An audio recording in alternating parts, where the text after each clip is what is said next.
Normally embryo transfer করার পরে success rate কত? দেখা গিয়েছে যে per embryo transfer success rate হলো 40 to 50%। হ্যালো, আমি doctor Atri Pal, fertility specialist and male infertility expert. চলুন আজকে আমরা জানার চেষ্টা করি পিজিটি অর্থাৎ প্রি ইমপ্লান্টেশন জেনেটিক টেস্টিং কি। আমরা যখন ভ্রূণ প্রতিস্থাপন করি তখন সেটাকে আমরা মরফোলজিক্যাল গ্রেডিং করি, অর্থাৎ আমরা দেখে নিই কোন ভ্রূণ কেমন দেখতে এবং সেই অনুযায়ী ভালো এবং খারাপ ভ্রূণকে আলাদা করি। এই মরফোলজিক্যাল গ্রেডিং করার পরে যেগুলো বেস্ট এমব্রিও হয় অর্থাৎ ভ্রূণ হয় সেগুলোকে আমরা জরায়ুর মধ্যে প্রতিস্থাপন করি।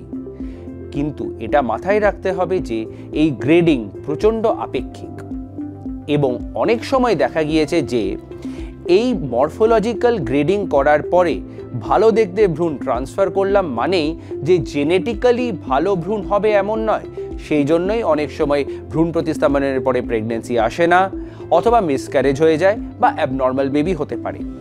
এর একমাত্র সুরাহা হলো প্রি ইমপ্লান্টেশন জেনেটিক টেস্টিং অর্থাৎ পিজিটি।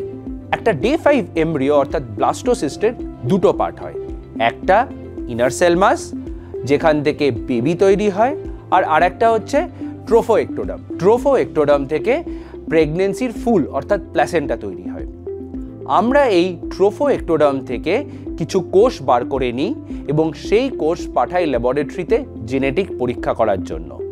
আর সেই জেনেটিক পরীক্ষা করে আমরা বুঝতে পারি কোন ভ্রূণ জেনেটিক্যালি নর্মাল আর কোন ভ্রূণ জেনেটিক্যালি অ্যাবনর্মাল।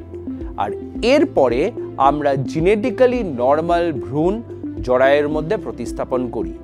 দেখা গিয়েছে যে জেনেটিক্যালি নর্মাল ভ্রূণ যদি আমরা প্রতিস্থাপন করি জরায়ুর মধ্যে তাহলে প্রেগনেন্সি রেট নর্মাল মরফোলজিক্যাল গ্রেডিংয়ের পরে এমব্রিও ট্রান্সফারের থেকে অন্তত 1.5 গুণ বেড়ে যায়। তো প্রি ইমপ্লান্টেশন জেনেটিক টেস্টিং করার কি লাভ? 1, প্রেগনেন্সির রেট বেড়ে যায়, 2, মিসক্যারেজ রেট কমে যায়, আর 3, হেলদি বেবি হওয়ার চান্স অনেকটাই বেড়ে যায়। কাদের কাদের করা উচিত? প্রি ইমপ্লান্টেশন জেনেটিক টেস্টিং যে কেউ চাইলেই করতে পারে, কিন্তু মাথায় রাখতে হবে 1, যাদের বারবার প্রেগনেন্সি লস হয়ে যাচ্ছে অর্থাৎ রেকারেন্ট প্রেগনেন্সি লস, 2, যাদের বারবার এমব্রিও ট্রান্সফার করার পরেও প্রেগনেন্সি আসছে না অর্থাৎ রেকারেন্ট ইমপ্লান্টেশন ফেলিয়ার, যাদের বয়স একটু বেশি সচরাচর 35 বছরের বেশি, অথবা 4, যাদের শুক্রাণুতে কোনো সমস্যা আছে এবং তারা নিজের শুক্রাণু দিয়ে আইভিএফ করছেন, তাদের পিজিটি করে তারপরে জেনেটিক্যালি নর্মাল ভ্রূণ প্রতিস্থাপন করলে প্রেগনেন্সির চান্স অনেকটাই বেড়ে যায়।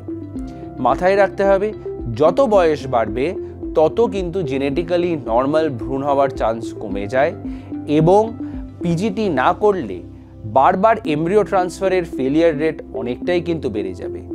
সেই জন্য প্রি ইমপ্লান্টেশন জেনেটিক টেস্টিং এখনকার দিনে একটি খুব ইম্পর্টেন্ট স্টেপ আইভিএফ এর জন্য। ধন্যবাদ, বেস্ট অফ লাক।